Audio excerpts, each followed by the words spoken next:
Arya Vaidya pharmacy സ്ഥാപകൻ പരേതനായ PV രാമവാര്യരുടെ മകൾ വീട്ടിൽ കൊല്ലപ്പെട്ട നിലയിൽ 83-കാരിയായ കസ്തൂരി കുട്ടിയെ കോയമ്പത്തൂർ നഞ്ചുണ്ടാപുരം റോഡിലെ വീട്ടിലാണ് മരിച്ച നിലയിൽ കണ്ടെത്തിയത്. കൈകാലുകൾ ബന്ധിച്ച് വായിൽ പ്ലാസ്റ്റർ ഒട്ടിച്ച് കട്ടിലിൽ കിടക്കുന്ന നിലയിലായിരുന്നു മൃതദേഹം.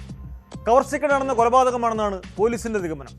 വീട്ടുജോലിക്കാരി അടക്കം 4 പേർ ബാഗുമായി മതിൽ ചാടിക്കടന്നു പോകുന്ന CCTV ദൃശ്യങ്ങൾ പോലീസിന് ലഭിച്ചിട്ടുണ്ട്.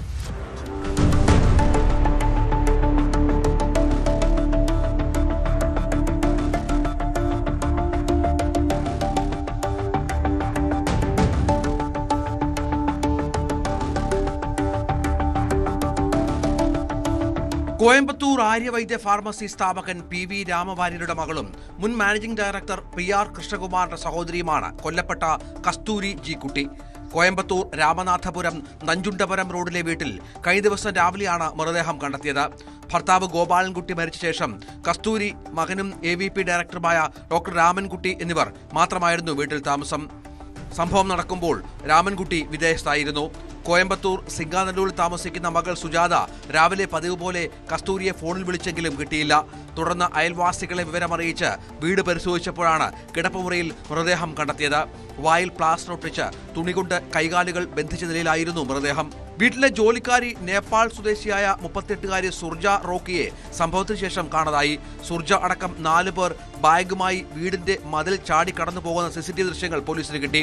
ഇവരെ കേന്ദ്രീകരിച്ചാണ് അന്വേഷണം. കസ്തൂരിയുടെ കഴുത്തിലെ 2 പവന്റെ സ്വർണ്ണമാല കാണാതായിട്ടുണ്ട്. വീട്ടിലെ അലമാരകളെല്ലാം കുത്തുറന്ന നിലയിലാണ്. വീട്ടിൽ നിന്ന് മറ്റെന്തൊക്കെ നഷ്ടപ്പെട്ടിട്ടുണ്ടെന്ന് കൂടുതൽ പരിശോധനയ്ക്ക് ശേഷമേ വ്യക്തമാകുമെന്ന് പോലീസ് പറഞ്ഞു. കോയമ്പത്തൂർ ഡെപ്യൂട്ടി കമ്മീഷണർ G കാർത്തികേയന്റെ നേതൃത്വത്തിൽ പോലീസും ഫോറൻസിക് വിദഗ്ധരും സ്ഥലത്ത് പരിശോധന നടത്തി. നിരവധി താമസക്കാരുള്ള അപ്പാർട്ട്മെന്റിൽ 24 മണിക്കൂറും കാവലുണ്ട്. അന്വേഷണത്തിന് 6 അംഗ പ്രത്യേക സംഘത്തെ നിയോഗിച്ചു. വീട്ടിൽ നിന്ന് കാണാതായ സുർജ 4 മാസം മുൻപാണ് സ്വകാര്യ ഏജൻസി വഴി കസ്തൂരിയെ ശുശ്രൂഷിക്കാനായി ജോലിക്കെത്തിയത്. വീടിന്റെ പരിസരത്ത് നിന്ന് സുർജയുടെ മൊബൈൽ ഫോൺ കണ്ടെത്തി. മതിൽ ചാടിക്കടക്കുന്നതിനിടെ വീണുപോയതാകാമെന്നാണ് പോലീസിന്റെ നിരീക്ഷണം. സുർജ അക്രമികൾക്ക് വാതിൽ തുറന്നു കൊടുക്കുന്നത് CCTV ദൃശ്യങ്ങളിൽ വ്യക്തമാണ്. രാത്രി 12:20-നാണ് 3 യുവാക്കൾ മതിൽ ചാടി കടക്കുന്നത്. 12:56-ന് സുർജയും ഇവരും ബാഗുമായി മതിൽ ചാടി തിരികെ പോകുന്നതും ദൃശ്യങ്ങളുണ്ട്. കവർച്ചയുടെ ഭാഗമായുള്ള കൊലപാതകമാണ് നിഗമനത്തിലാണ് പോലീസ്. சர்வன் மேடு ஒன்று நேபாளி லேடி வச்சுருக்காங்க, 35 வயசு. அது நைட்டு ஒரு நகை மட்டும் எடுத்துகிட்டு கட்டி போட்டு தான் போயிருக்காங்க. இந்த கட்டி போட்டதுனால ஏதோ இறந்துருக்காங்க அவங்க. அது மர்டரா இல்லை கட்டி போட்டதுனால மட்டும்தான் இறந்துருக்கா அப்படின்றது இப்போ போஸ்ட்மார்ட்டம் வந்தோடனே நமக்கு தெரிஞ்சிடும். நகை மட்டும் மிஸ்ஸிங். அந்த லேடி தான் எடுத்துகிட்டு கொண்டு இப்போ தேடிட்டு நம்ம இது தனிப்படை தான் போட்டுக்கோங்க சார். தனிப்படை 7-8 தனிப்படை போட்டிருக்கோம். சென்னைக்கு மற்ற எல்லா இடமும் நம்ம தேடுறோம். இவங்க வந்து ஆரிய வைத்திய ஃபார்மசி அது விசாரிச்சுட்டு இருக்கோம் சொல்கிறோம்.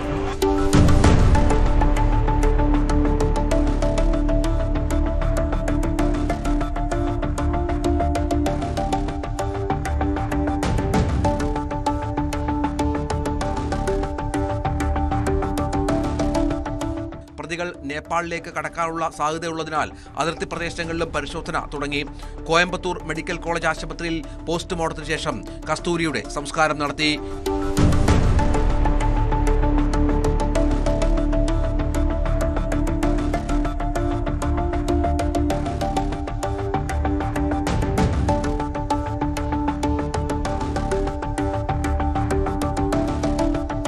ന്യൂസ് 18 കോയമ്പത്തൂർ. കൂടുതൽ വാർത്തകൾക്ക് News 18 Keralam YouTube channel subscribe ചെയ്യുക.